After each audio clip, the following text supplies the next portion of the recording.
Қандағы қантты төмендету. Халықтық әдіс. Қажетті ингредиенттер. 20 сымдей ұзын, диаметрі 1,5-2 сым болатын желкек тамыры.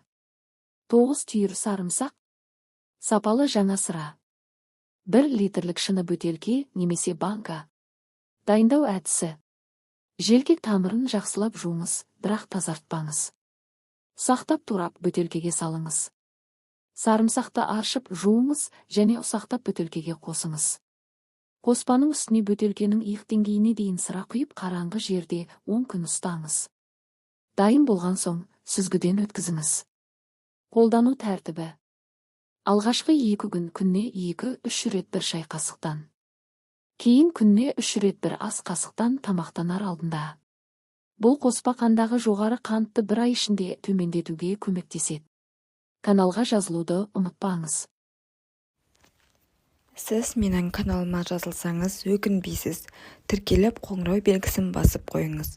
Сізді қызықтырып жүрген сұрақтар болса, комментарияға жазып кетіңіз. Мен сізге міндетті түрде жауап беретін боламын.